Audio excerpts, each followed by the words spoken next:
যদি তাদের ভূমিকা সেই সময় দেশের পক্ষে থাকতো, যদি তাদের ভূমিকা সেই সময় দেশের জনগণের পক্ষে থাকতো, তাহলে লক্ষ লক্ষ মানুষ শহীদ হতে হতো না। যেই দলটি সম্পর্কে সজাগ থাকতে বললাম, এই দল সম্পর্কে আরেকটি কথা বলি আপনাদের সামনে। কয়েকদিন যাবত আমরা কি দেখছি?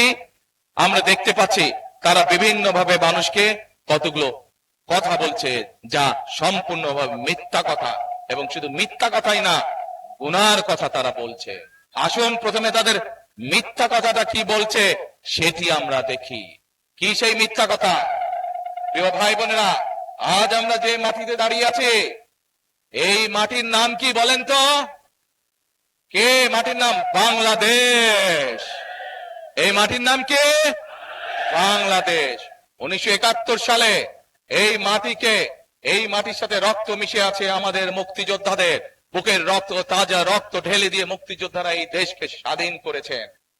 এই যেই দলটি সম্পর্কে আপনাদেরকে সজাগ থাকতে বলছি, আমরা দেখেছি তখন কি ভূমিকা ছিল তাদের। যদি তাদের ভূমিকা সেই সময় দেশের পক্ষে থাকতো, যদি তাদের ভূমিকা সেই সময় দেশের জনগণের পক্ষে থাকতো, তাহলে লক্ষ লক্ষ মানুষ শহীদ হতে হতো না। এত মানুষকে শহীদ হতো না 1971 সালে। আজ তারা বলছে অমুককে দেখেছেন, তমুককে দেখেছেন, আমাদেরকে দেখেন এবার, বলছে না? আরে ভাই, আপনাদেরকে তো মানুষ 71 সালেই দেখেছে, ইতিহাস মুছে ফেলা যায় না।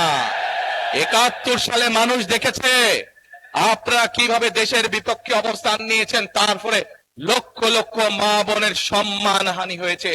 71 সালে দেশের মানুষ দেখেছে আপনাদের ভূমিকার কারণে এই দেশের লক্ষ লক্ষ শহীদ মুক্তিযোদ্ধা শহীদ হয়েছেন, অনেক মানুষ পঙ্গু হয়েছেন।